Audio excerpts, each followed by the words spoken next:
I would not want someone denying my rights based upon their religious views.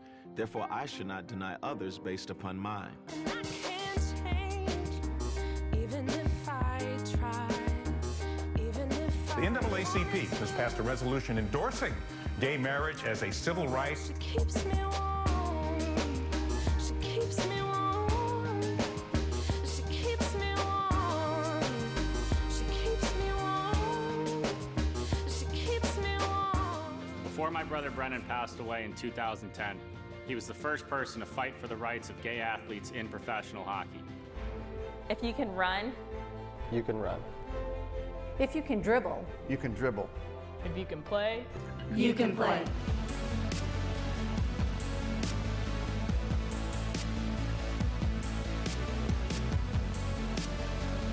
I think there really is kind of a culture shift happening in the NFL. Nobody can ever tell me I can't have two mothers, because I really do.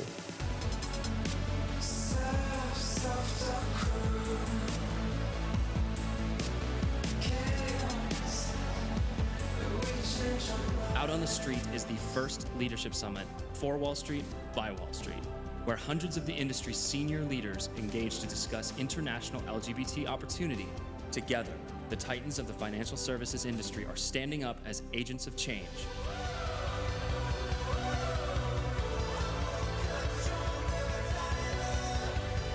Familia es Familia is a campaign that is going to start the conversation with Latino families about our LGBT brothers and sisters.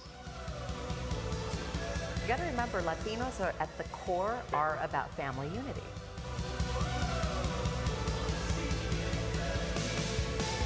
do you think hip-hop's ready for someone of a different sexual orientation, or are they going to be accepting of it? I don't know if it's just about hip-hop being willing to accept it. I think the whole world is ready to accept whatever people choose to be in life. Anti-gay language has no place in sports or music.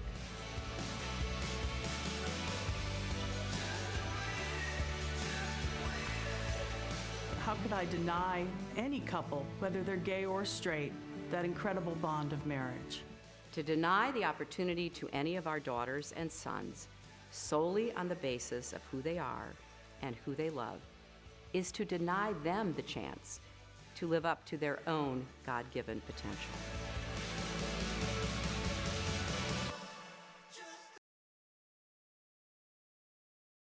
Here we go. Welcome back to the stage our wonderful Catherine Pino, a woman who, with her partner Ingrid Duran, represents more than 40 years of experience in strategic philanthropy, public affairs, government relations, issues advocacy, political communications, and community outreach. She has longer days than most of us. Look at me. She hates those chairs. Catherine is joined by Reverend Delman Coates, an author and senior pastor of the Mount Enon Baptist Church in Clinton, Maryland, and by Patrick Burke, a nationally recognized ally to LGBT men and women and the president of the You Can Play project. And welcome Todd Sears, the founder and principal of Coda Leadership and the founder of Out on the Street, Wall Street's first senior leadership summit focused on LGBT issues and opportunities. And finally, please welcome Ingrid Duran, co-founder of Familia es Familia and a nationally recognized activist, philanthropist, and film producers. Please welcome our panel.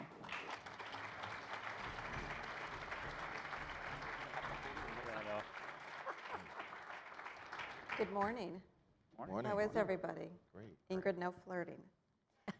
So yesterday we focused on policy change, and today we really want to take a step back and start talking about the attitudinal change that is taking place and really must take place in order to create the space for policy change to really happen. So I want to get right into this. I want to hear your incredible stories. That video is so powerful, and I want to know what triggered you guys to do what you're doing. So Reverend Coates, you made marriage equality your mission and played such a significant role in its passage in Maryland. Can you tell us about that? Sure. Well, good morning, everyone. I'm really excited and honored to be here. And yes. I want to thank Kate for those introductory remarks. Yeah. Yes, thank you. Well, you know, fighting for human and civil rights is a fundamental part of my understanding of the role of the church and the black church in particular. And so it was with great interest that I watched the marriage equality efforts in Washington, D.C. And in Maryland, particularly in 2011. And as I did so, I grew very concerned about the public image of African American pastors as it relates to where they stood on the question of marriage equality. And I primarily was concerned because from my perspective, my values were not reflected in the common perceptions that were out there. And I was very concerned about the rhetoric that I often heard in the media from primarily African American clergy on this issue. And so for me, it was important to shift the narrative because I knew that in Maryland, we had some unique challenges with 30% of the voting population being African American. I knew we had some unique challenges, and I believe that shifting that narrative would be key because I believe that on this issue, that the power was in the pews, not in the pulpit. I found that the people in the pews in the community understood what this question was about, and so countering that narrative was important for me. Also, some time ago, I met with a lesbian couple that joined our church, and when I met with them, I learned of the financial and medical hardships they faced living in our state, being unable to provide health coverage for one of the spouses who was unemployed. And hearing the challenges of this family helped me to understand that that's what this is about. It's about family. And I got to a point where I realized that this family in particular didn't have time for me or anyone else to debate passages of the Bible so that they could be free. And it was important for me to fight for them. And I felt it was inappropriate in a free, pluralistic democracy that I had rights and benefits that they did not have. And then lastly, I grew very concerned about the way in which I believe that the political right in this country was looking for a way to interject bias in public policy debates under the guise of religion. And I wanted to challenge that notion.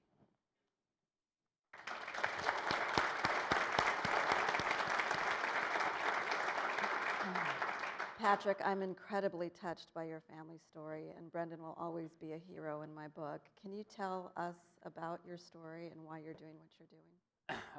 So I grew up in a hockey family. My father, who will be speaking alongside me tonight, has run several professional hockey teams. So I grew up in that athletic environment, in the locker rooms, as part of that community, for better or worse, and all that entails. And I didn't know a gay person, really, an openly gay person, until I was 24, when I came home from a scouting trip at Providence College, and my little brother said he had something important to tell me. And I said, great, I've got a bunch of stuff in the car. Why don't you come help me bring some bags in, and we'll talk. And we went outside, and he said, I have something to tell you. I'm gay. I said, are you serious? Are you joking? He said, no, I'm serious. I said, well, are you just trying to see what my reaction would be, or are you serious? He said, no, I'm serious. So in our house, it's a hockey family. You don't swear on the Bible, you swear on the Stanley Cup. I said, I want you to swear on the Stanley Cup that you're gay. And he said, I swear on the Stanley Cup I'm gay. I said, oh. I said, okay, well, I said I don't care, which I don't know if that's the right answer, but I gave him a hug. I said, I don't care, I love you, and grabbed that bag, and let's go back inside. So we walked inside, and he opened the door, and I yelled, Mom, you owe me $20. I always told you he was gay.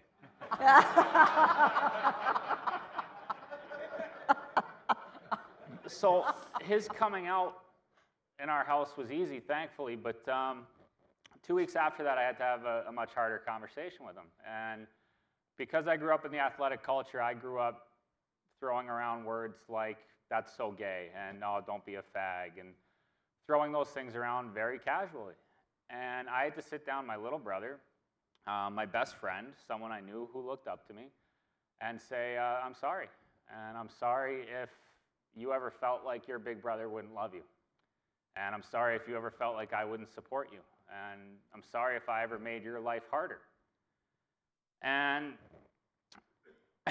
2 years later, he came out very publicly on ESPN.com in an article It was front page news in Canada, talking about what it's like being gay in the hockey world. And 2 months after that, on February 5th of 2010, Brennan was killed in a car accident. And, sorry, I just felt as the older brother who had, in my eyes, let him down all through high school. I had never been there for him. I had never set the tone in the locker room where he could feel safe. I had never done anything to challenge the stereotypes that exist in the sports world. And I felt I owed it to him to step up and do something and use my connections that I'm lucky enough to have in the sports world to try and change that.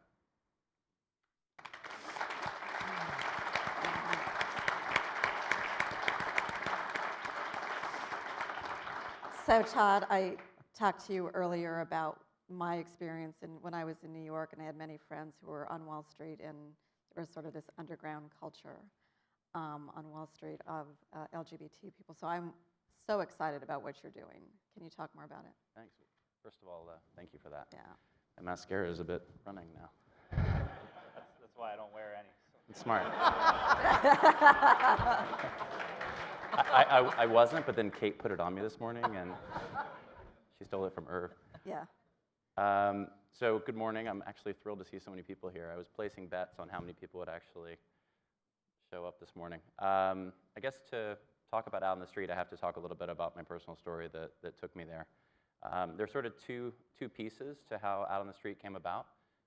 The first is I came out on Wall Street after college. I was an investment banker. Grew up in North Carolina, went to Duke, go Duke. I know there are a few Dukies out there.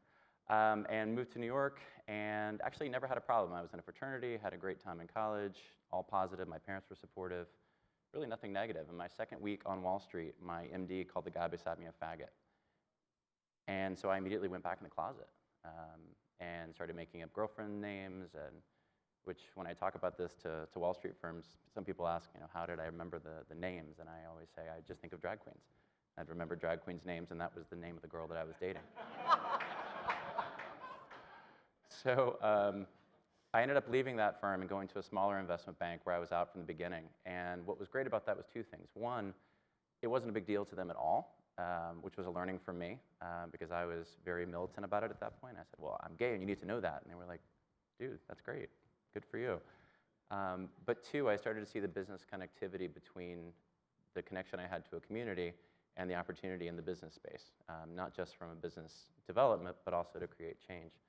So I left investment banking and switched sides of the world and went into private banking at Merrill Lynch, and ultimately built what became the first team on Wall Street to focus on the LGBT community. We tracked almost $2 billion to Merrill Lynch over 5 years, managed the endowments of HRC, Lambda Legal, 31 LGBT nonprofits, and that did two things for me. One, it helped me go into the diversity space, but two, when I started, Merrill Lynch had never sponsored a gay organization, had never done anything publicly about it, and when I gave up my clients to go into leadership, we were spending almost $5 million a year in the community, supporting all of our organizations, but also we'd educated an entire generation of Merrill Lynch managers all across the country, 568 offices. We had over 200 financial advisors in 15 cities that were helping domestic partner couples. I was doing seminars with Lambda. I think I did almost 400 domestic partner seminars over that time period all over the country. Alongside of that, I was privileged enough to be able to co-found an organization called Jeffrey Fashion Cares, which is a nonprofit fundraiser in the city. And we started it 10 years ago. Our 10th anniversary was this last Tuesday. And it's basically a fashion show fundraiser, which for me being a Wall Street guy was sort of bizarre. My friends always made fun of me. But we've actually raised almost $5.4 million in the last 10 years, with 88% of what we've raised going to Lambda, Hedrick Martin, Acrea, and the Point Foundation.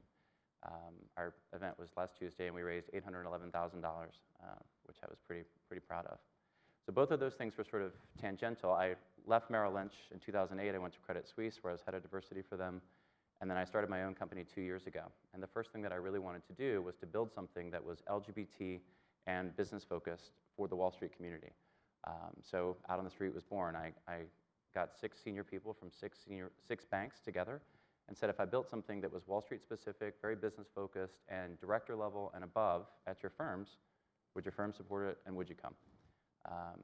It started as a one-day summit, and it's grown into an organization and almost a movement in itself. We now have 14 firms. We just had our 14th sign-up yesterday. Barclays, Bank of America, Credit Suisse, Citi, Deutsche Bank, KKR, KPMG, HSBC, Goldman Sachs, Morgan Stanley, RBS, UBS. I think I'm forgetting somebody. Oh, and Nomura, that's the new one that just signed up yesterday, Japanese bank. We expanded to last year actually bringing together almost 400 director level and above senior leaders from across Wall Street. We had 8 CEOs speaking. Brian Moynihan, the CEO of Bank of America, Lloyd Blankfein, CEO of Goldman Sachs, Paul Singer, who's speaking tonight with Patrick. We've actually expanded into Europe this last year, so we launched Out on the Street Europe, the same 13 firms.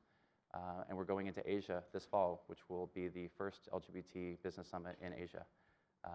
So I'm excited about all of those pieces and the opportunity to actually create a platform for Wall Street. If you saw in the amicus brief, and I'm fascinated by yesterday, by the way, did you notice that no one talked about corporations yesterday? Nobody. How many corporations signed on for the amicus brief for DOMA repeal? Over 200. 18 Wall Street banks signed on, which I'm really proud of, and a lot of them said that the reason was because of their involvement with Out on the Street.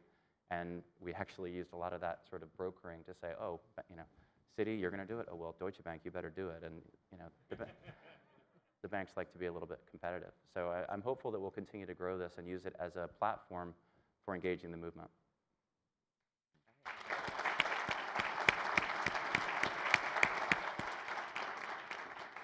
Ingrid, Familias is such a significant campaign and comes at a time when the Hispanic growth is just exploding. And I know you have a personal story of your own, which sort of was the impetus for doing this work. So I'd love for you to share that with the audience. Sure. I think this goes back to when Catherine and I started the business in 2004. And we talked about yesterday how it's so important for us to serve on boards in both communities. Because part of our intent when we started the business was to really bridge that gap between the Latino and LGBT communities, because there's a lot of shared struggle and experience. And we did that. We served on, you know, several LGBT boards because we were big believers in if you're at the table, then you can affect change. And from my perspective, I felt like the LGBT mainstream community wasn't doing a good job of working in communities of color. And serving on the boards of those organizations didn't necessarily make that difference either. So when Freedom to Marry came to us with this opportunity to create an entity that would work in the Latino community on LGBT issues, it was a perfect opportunity to really bridge that gap between the two communities and to do some meaningful work. And the reason we chose to partner with Latino organizations as opposed to going in as a Freedom to Marry entity was because these are trusted entities by the community. And at the end of the day, our goal was to really start a conversation with the Latino community about LGBT issues, wherever they might be along the spectrum, whether it's just even having a conversation with their constituency about what it means to be gay, lesbian, bisexual, or transgender, or all the way to the other extreme, supporting marriage equality. So we really felt like this was the right opportunity to do this work, and it was a space where we could actually affect change as opposed to where we had sat before, me on the HRC board, the GLAAD board, Catherine on the GLAAD board. We weren't really able to affect a lot of change, at least in the people of color work. So this was an opportunity to do that.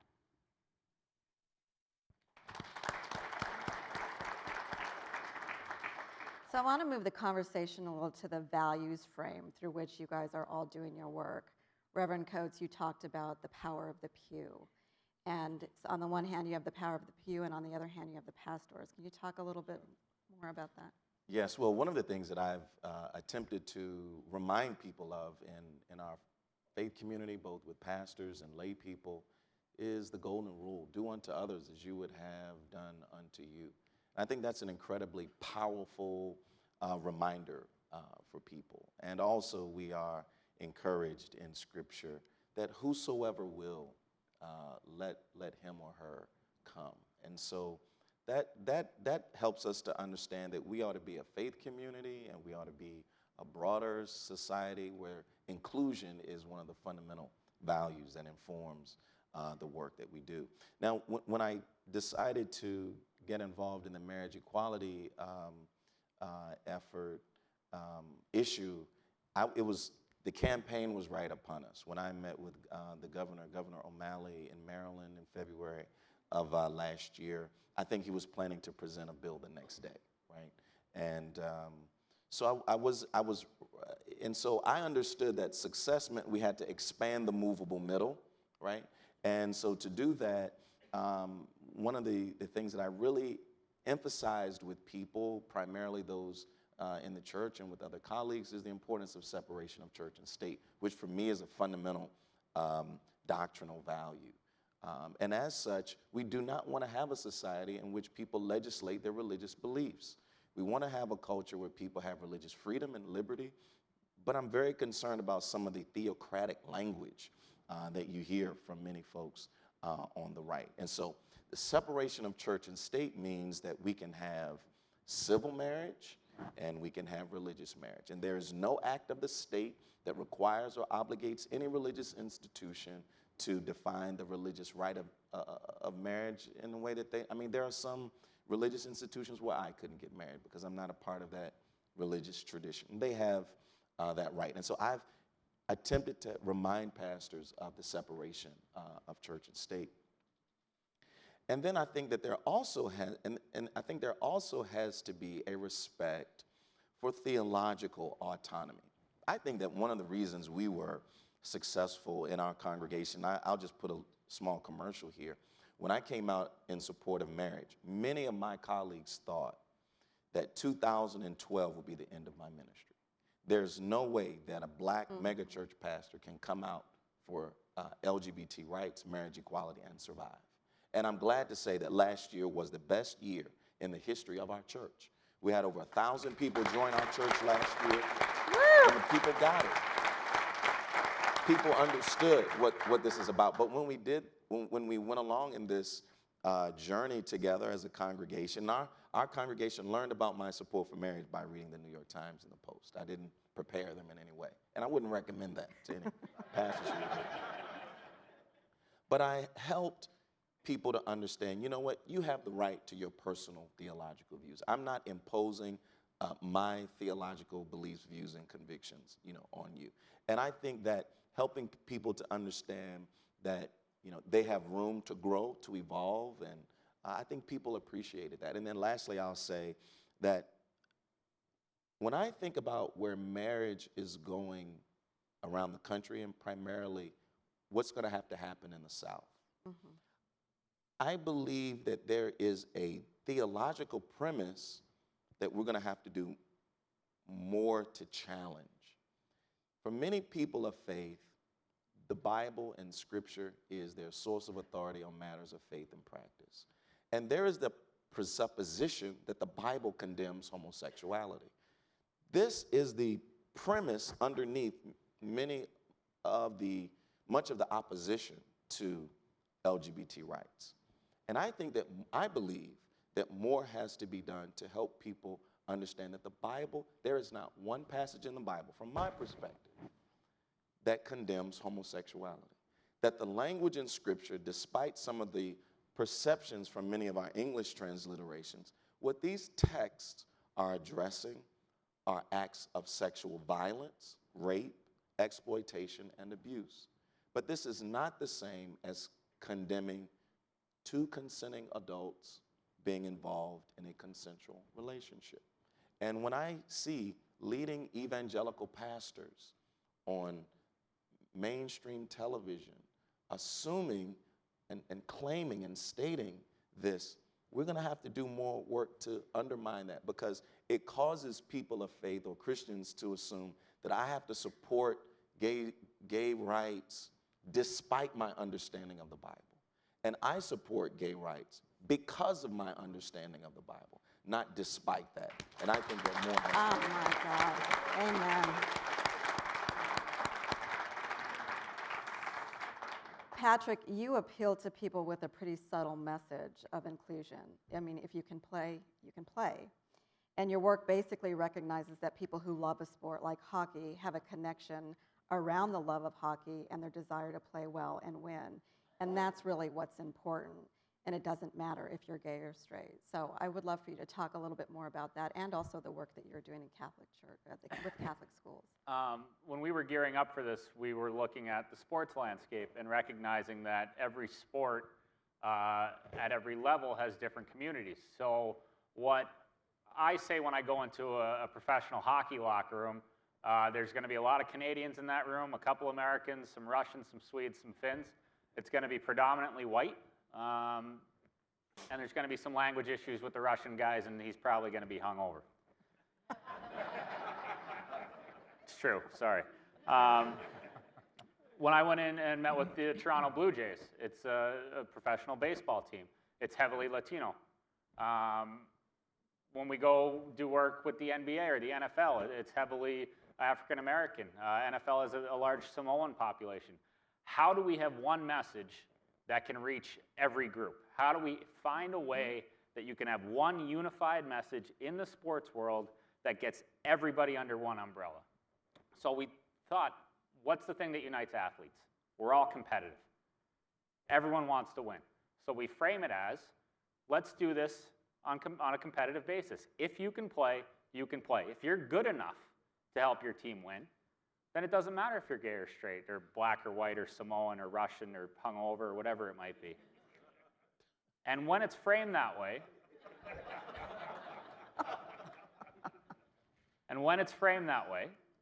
it's hard to argue against. So the second part of that, that's the subtlety I think that you're getting at here is, the second part of the education on that is, we tell players, think of how much better your gay teammates are going to be when they can come out. Think of how much energy they're wasting naming girlfriends after drag queens and creating a fake life and lying about where they were the night before and not being able to bring their partner to a team event.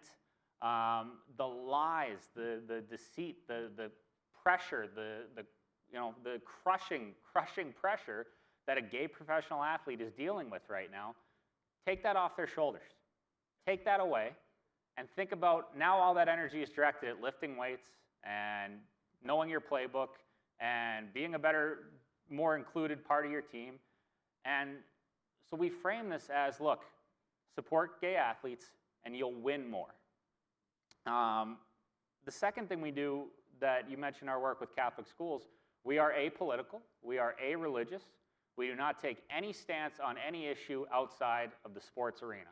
So we do not, and we'll talk about this on the next question, we don't do anything for marriage equality. We don't do anything against don't ask, don't tell. We don't take on health issues or homelessness or any of the thousands of important issues that face the LGBT community. We do sports. And our only message is treat your teammates with respect. And if you can find a way to argue against that, I haven't heard a compelling reason yet. So that allows us to go into Catholic schools. We're working with Boston College. They're in the final stages of approval to make a You Can Play video for us. Be the first Catholic school to do that.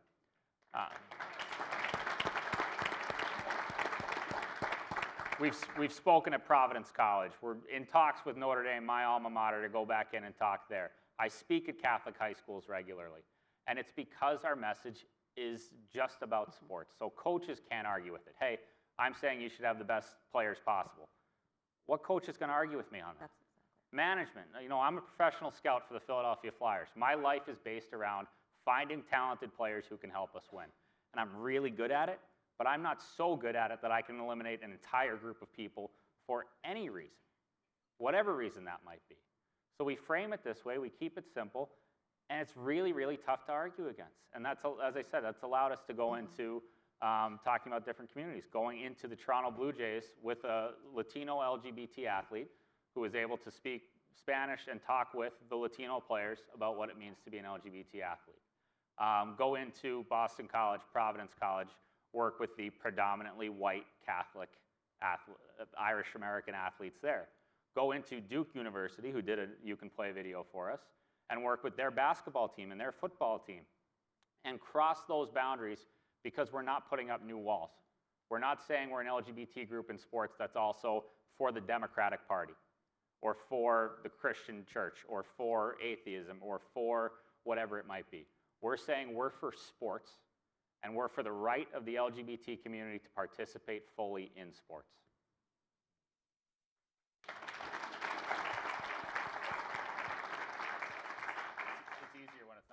And stuff. I get my swagger back a little bit. Go, Patrick. Todd, you really appeal to business by a premise that it's good business to practice true inclusivity and value diversity. And there are many corporations that are now moving in that direction. Can you talk more about that? So as Patrick was talking, I was thinking that's very much the same premise that I use with the Wall Street banks and other corporations and industries that we work with. It's about getting the best out of your people, and it's about getting the best clients to work with you and want to stay with you. There's really no argument about that, and I think that's what's been kind of fascinating. I actually co-authored a piece of research that we published a couple months ago that actually quantified the impact of being out in your career, and that you're actually happier at your company, you stay longer, you progress, and it's all about being able to be authentic. And if you think of, to use Patrick's term, in terms of the amount of energy that you waste if you're in the closet making up drag queen names, if you could actually take that 100% energy and put it towards your job, how much better would you be? And when you talk to a CEO or you talk to a head of a business or the head of the trading floor or whatever it is, you just say, do you really want your people to be taking or leaving 40 or 50% of their life? But what I find fascinating is that people do that not just because they're gay. People leave a piece of themselves at home all kinds of ways. I have a child who has autism. I have a parent who lives with me. I have a mother who's an alcoholic. I mean, there are lots of things that people don't bring because they don't feel comfortable in the workplace. It's not just the LGBT thing. So what's fascinating is when I have a leader who becomes a public ally and they come back and talk about the fact that they had all kinds of other employees that positively impacted because they were being an ally to their gay and lesbian employees.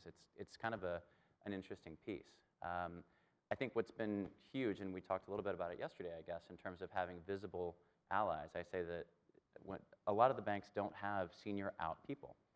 When I started Credit Suisse, we didn't have a single out managing director in the investment bank. 3 of them were on Fire Island with me on the weekends, so I knew they were gay.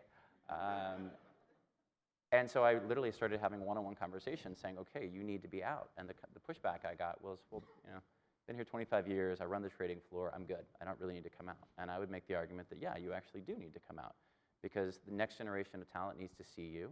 Our clients need to see you. It actually matters to clients who may or may not be LGBT or have LGBT people in their families that they're doing business with a bank that is LGBT friendly. And to the extent that we were able to push that forward, I think that was a positive. But I also talk about companies needing to be out.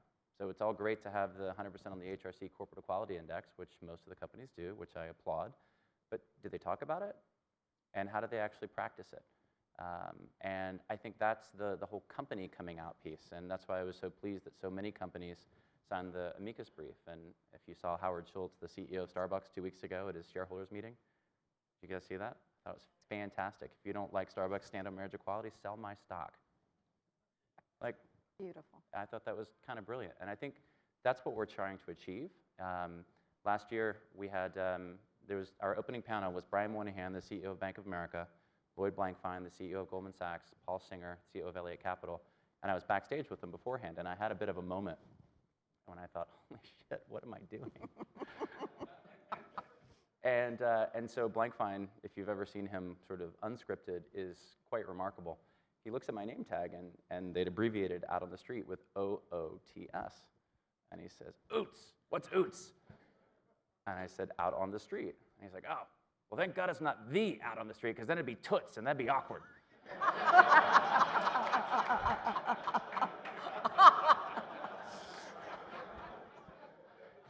And that's when I knew it was going to be okay.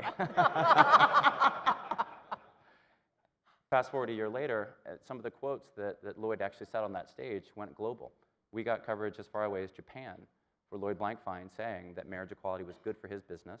I asked him if he'd lost a client because of marriage equality, and he said, yeah, and I don't care.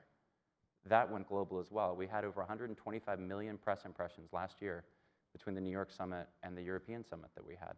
And if you look at it from the people you trust or business leaders talking about this, I think it shifts the conversation. There's a moral component, obviously, but they're not talking about it from the right thing to do. They're talking about it from the right thing to do for their business. And I think from a model that's replicable, just like you're going to the different schools and you're talking to the different church and theological leaders, it's the same sort of thing. So there are people that hate the banks, and I'm happy to have one-on-one conversations with you later. But there are people that do look at some of these leaders and respect them. And if you, whether it's Howard Schultz or Lloyd Blankfein, look at these leaders and say, wow, if it's good for his business, probably it's good for my business, and I need to figure out how they're doing that. That's hopefully where we can take this. Ingrid, the values frame for Familia is clearly family. And I know last year when we launched the campaign at the National Council of La Raza, there were so many people that came up to both of us and your mom and my sister-in-law to talk about it. And I just want you to share some of those stories because they're so powerful. Sure, and I think it really reinforces the point about storytelling and about having the resources available. We had a booth set up at the National Council of La Raza, and we had so many people. We had my mom and our sister-in-law working the booth, and people would come by, they'd pick up the brochure, they'd look at it, they'd either put it down and walk away, or they'd come back and they'd whisper and tell us, you know, my son or my cousin or our uncle is gay, and they'd tell us a story, and they felt like it was a safe space to do that. And it wasn't overt, you know, it's familia es familia, family is family. And at the end of the day, having those resources really makes a difference. And I'll tell you a story with my own mom. When I came out to her, you know, her first reaction was, oh my God, was it the divorce? It was something I did. It was you going into the Marine Corps, wasn't it? That's what changed you. It was like, no. You know, and it was that whole, I think, her going through, you know, okay, that's fine, but don't tell anyone. Don't tell any of your family members. And had she had the resources of Familia es Familia, I think she would have had an outlet and someone to talk to about it being okay, and that I'm the same person I was 5 minutes before I came out to her, that nothing has changed. So it really is providing a safe space for Latino families to have these conversations. And we've seen through the research that overwhelmingly, Latinos do support our right to marry. I think it's like 62% of Latino Catholics support our freedom to marry. 73% of Latinos in general support laws that protect us in housing and employment discrimination. So when you look at the data, the community is really there, and they understand any kind of discrimination is discrimination.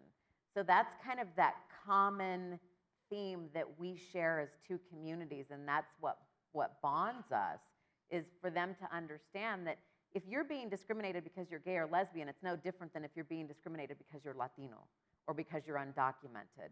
And so it's that shared experience in discrimination that I think really brings us together and allows us, and Latinos are culturally, we're a storytelling community. So by allowing them to share their stories with us, and for us as Familia through this campaign to share those stories to a much broader audience, it really does make a difference, and it helps people to understand and to start those conversations with their loved ones about LGBT rights and the need for protections and the need for our freedom to marry. You all are really equality entrepreneurs, and I would love to hear from whoever would like to talk about this, sort of your experience working with the larger LGBT movement, the opportunities and the challenges. I'll talk from our perspective. It's been very interesting for me as someone who's completely new to the advocacy world. I kind of went from 0 to 60. It's not like I did some small things and then did whatever. Brennan passed away, and a year later, You Can Play was in the works. What we anticipated when we launched, I have 2 gay co-founders, and the 3 of us were doing all the strategy meetings, and we anticipated a lot of pushback from the athletic community. And we thought we would get a lot of battles from athletes saying, you know, we don't want this, and that. We expected all the, you know, emails and tweets from some random asshole in Alabama who's a football fan who thinks that we're doing the wrong thing and this and that. And we expected all that. And what we got after our launch was a lot more angry mail from the LGBT community because of our focus on sports. People would send us emails saying, I don't understand why you're doing sports. People would say, we want you to take a stance on marriage. We want you to take a stance on this and that. And having to explain over and over, that's not our issue. That's not what we do. Like, if you would like to know about groups that do marriage equality, we're happy to direct you to that group. And we got a lot of pushback on that, and I've had to explain to people over and over and over, and I'm happy to do it because it's important. Even last night, talking to people at the bar, oh, you do sports, that's different, why do, you know.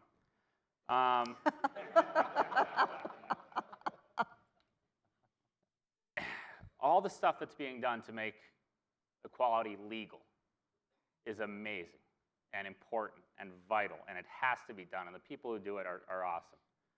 The work that's being done to make equality cool is just as important. And that's what we're doing here. We're getting athletes to speak out and say, I am okay with a gay teammate.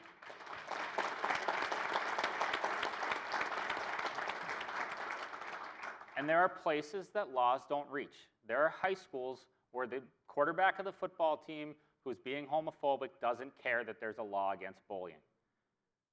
The most likely place in a high school for an act of homophobic bullying to occur is a locker room.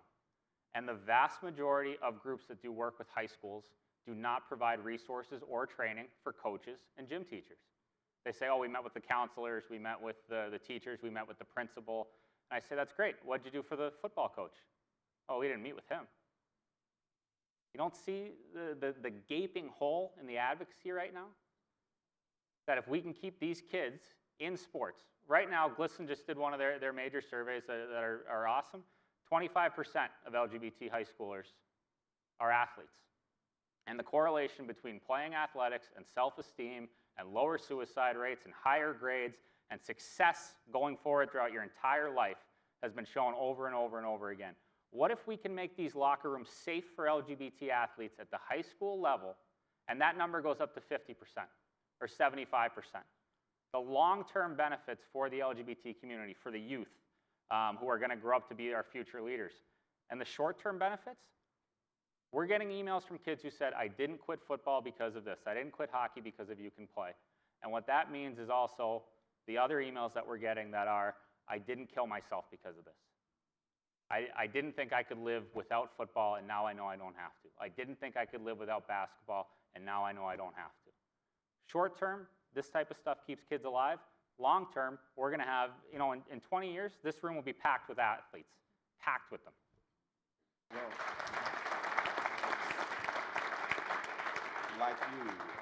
Like you, I got involved in this work without having been a part of a campaign, and really, quite frankly, without even knowing about many of the large LGBT organizations. But for me, it's been tremendously positive. I've had the benefit of meeting some great new friends, Robert Rabin from the Rabin Group, Sharon Letman Hicks from National Black Justice Coalition, Chad Griffin, and the Human Rights Campaign have just all been phenomenal. And I actually want to commend HRC for having a faith and religion program, because I think that's important, because so many progressive organizations have conceded people of faith, have just conceded them to the, to the right. And I think it's a major statement, a very positive statement for folks in my community, for a group like HRC to have a faith and religion program. It's been tremendously positive, and they have played a tremendous role in helping us to get the message out. When I think about my experience last year, one of the things that I would suggest going forward is that many of the LGBT organizations are going to have to think through whether, in advancing LGBT rights, whether they want allies or merely pawns from constituent groups. Allies is a strong term, and it implies a sense of reciprocity, right, in the relationship and in the journey. And this is one of the issues that folks in the African-American civil rights community and leadership, church community, and clergy, they're always interested in knowing how is this relationship going to yield, is going to play out in support for criminal justice reform, ending mass incarceration, and a range of other issues. And so we're going to have to think through. Now, that means that it's also incumbent. That means it's also incumbent upon us to be clear about what our agenda is, right? But I think that many of the LGBT groups are going to have to think through: is there a way within within the framework of being concerned about mission drift, right? Is there a way to define, you know, where there are opportunities for reciprocity? And I think that's important. So my main thing is, you know, are these transactional relationships or are they transformative relationships? And I would just say, lastly, it would have been great for me, and I know we were all moving along last year, you know, week to week. It would have been great to know who are the other allies, like like I never had a chance to meet or talk to Brandon with the Baltimore Ravens, and there were key moments along the way when it would have been great to talk to the athletes, the business folks in this effort. I know we have to close soon, but do either of you want to talk about that? Yeah, I would say the only thing for me, not being brand new to the movement, I guess, is having worked with organizations over the last 12 years, there's sort of two things that tick me off. One, and it's one of Inika's data points, I think, is it 4%, Inika, is she still here? 4% of our community gives to our community and gets engaged in our community. That pisses me off. So I want to figure out how we can bring more people in. And so everything that we do with Out on the Street, I try to bring in every organization we possibly can. So in the last year, we've partnered with HRC on some of our research. We partnered with Immigration Equality on writing a white paper on the cost to companies of immigration inequality. We partnered with Stonewall in the UK. We're partnering with Pink Dot and Friday over in Asia as we're planning the Asian Summit. We've partnered with GLSEN. We're actually helping, hopefully, Eliza, right? With the Asian Summit, GLSEN's been trying to do more work in Hong Kong, so we're actually trying to help GLSEN get a foothold in Hong Kong by partnering with the banks who are hosting the summit and all the organizations they're going to be bringing together. And so that whole collaboration piece, I think, with the marriage piece, if you look back for Prop 8, right, we were all frustrated by the lack of collaboration. I never want Out on the Street to be that. I want any organization that is interested in partnering with us to be able to, and hopefully we can bring these senior leaders from the business community who almost 70% of, we asked in a little survey, had never been involved in anything LGBT before they came through Out on the Street. So these are people that haven't been involved before, and hopefully we're delivering that as a platform to any of the organizations that want to take advantage of it. And I'd just like to pick up on what Delman said about the community and communities of color, because I think credit really has to be given to Evan Wolfson and Freedom to Marry, and I don't know where Evan is, but when Evan saw the importance of the Latino community and the importance of investing his general operating resources to reach the community, and when we went in, we're part of the Latino community, so we went in and we said, you know, we'll go in and we'll pitch this, and we went into the coalition, which is called the National Hispanic Leadership Agenda. It's a coalition of over 36 plus national Hispanic organizations that work on policy together. So when we went in to make the pitch, we said, you know, this is a great opportunity to really start a dialogue in the Latino community about LGBT issues, because as you know, Catherine and I are part of our community. We're part of your family.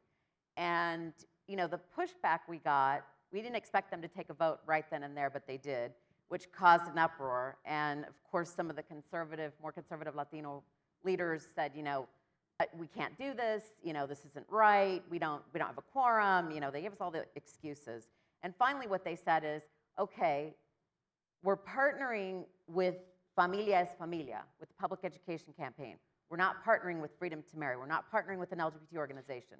We want to make that clear. And we said, okay, well, we need to take that back. And Evan, to his credit, has had Freedom to Marry kind of in the background, just listed as the funder and the fiscal sponsor of the campaign, and has really let the campaign move forward on its own. And I think it's because he gave the space to do that, and because we were trusted entities going in to make the pitch, it's worked. And the model has really been extremely successful. And we've heard from folks in the African American community and the Asian community asking, how can we start this in our communities as well? Because it's organic. It's coming from the trusted organizations who work with the grassroots on the ground. They're delivering the messages, they're delivering the training. It's all branded through their organizations and through Familia es Familia. And so I think, you know, really giving Evan and Freedom to Marry credit for understanding the need to invest in this community, because I think Evan gets that together there's more opportunities and there's strength in numbers. And so one prime example that we have to work on right now is immigration. And I know that's been kind of a contentious issue in the LGBT community. I think, half the folks don't agree that it's an LGBT issue and the other half do. And I think, like Delman said, there's an opportunity to show that this isn't just transactional. We're not doing this because we want Latinos to support marriage equality. When we're not doing this because we want them to vote the right way on ballot initiatives. We're doing this because we're building relationships in the two communities. And we know that going forward, when you build relationships not for transactional reasons, that you'll have allies in both communities. And that Janet Murguia can be asked to come out and speak on marriage equality at the Supreme Court, and we'll do it. And we'll do it with her full organization being present, and her organization having passed a board resolution in support of marriage equality and our freedom to marry. And I think when you have that kind of relationship between the two communities, we all win. And we'll pass marriage equality and we'll pass anti-discrimination laws that protect both communities. And hopefully we'll pass immigration, comprehensive immigration, that's inclusive of both the Latino and the LGBT concerns.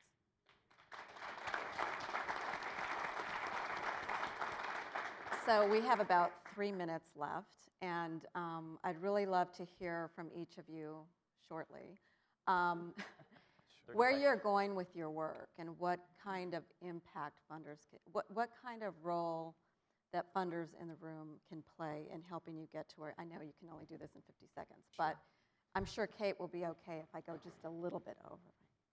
Well, just briefly, I'm in the process of putting together a policy think tank and advocacy organization for progressive black churches and progressive black pastors. It's called the Center for the Advancement of the Black Church, because I believe that the national conversation is going to be improved. I don't know how Kate feels about this, to the extent to which we bring together progressive black pastors to the national conversation. I think that there are a range of progressive voices in the church who can help us move a range of progressive issues forward, not just, LGBT rights, mass incarceration, criminal justice reform, environmental justice, and a range of other issues. And so I'm excited about the center that I'm putting together. Amen.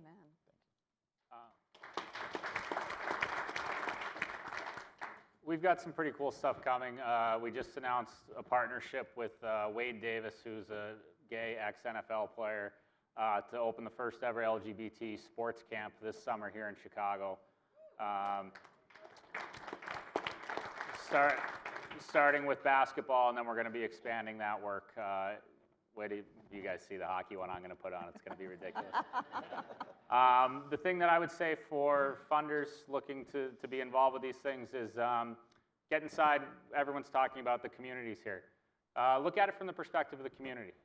Look at what the athletic community needs. If you think that we're serving that need, if you think GLSEN is, if you think Athlete Ally is, if you think Go Athletes is, if you think whatever that group is, go talk to them. Go in and sit with them and say what else can be done on this issue. Because I think what happens a lot of times, I speak a lot at LGBT events, and there's a lot of non-athletes. And I talk about how we're doing this from the perspective of the locker room. And it's difficult to appeal to both non-athletes and athletes. It requires a tremendous amount of versatility. And go in, ask athletes, LGBT athletes, what they want, what they need. And let's really empower and I say this as a very proud ally, on the sports side of things, we're giving the allies way too much push right now, and not nearly enough of empowering the LGBT voices that are active in our community.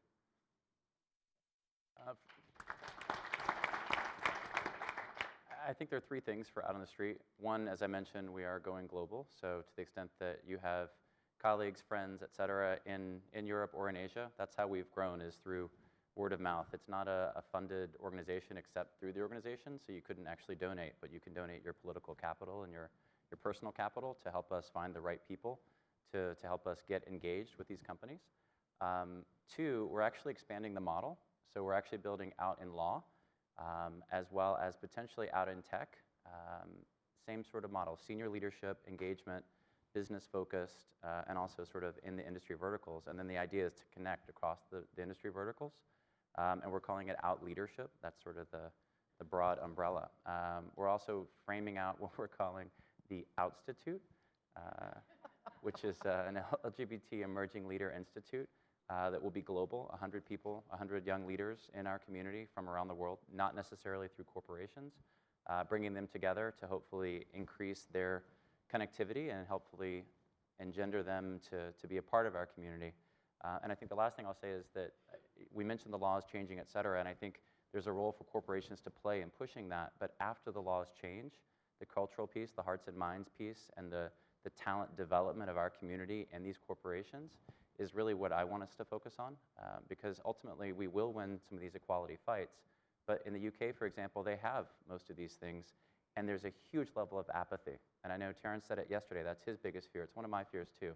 I'm fearful that people will, once we get the laws passed, disappear and forget about the next generation of talent and forget about the things that actually will remain for us to accomplish. So that's the help that we could use.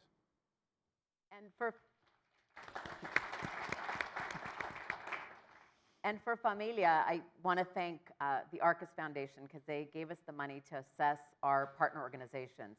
We've just completed an assessment to kind of set the benchmark of where they are in their work on LGBT issues, whether it's just starting the conversation or have they passed board resolutions. And also, the Ford Foundation gave money, and we're going to do some PSAs in the community to really do storytelling. Because as you know, that's what really changes hearts and minds. So our next phase is going to be the work phase, and it's going to take what we've learned in the assessment, what the organizations are asking us for in terms of resources and support and training, and then taking it to them and giving them what they need. So we can use support in actually doing the work now.